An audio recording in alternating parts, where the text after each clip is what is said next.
probeer dat niet slecht te zeggen. Dat weet je niet. Laat. Hey, zou dit zo zijn? Ja, maar ik heb eigenlijk geleerd.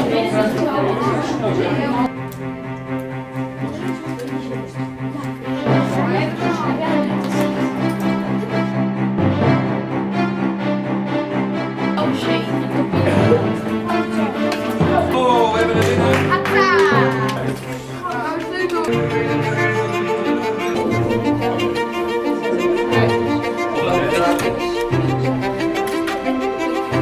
Een apparaatje, een zogenaamde trekker, in de wielkast van de auto van de puzzelaar.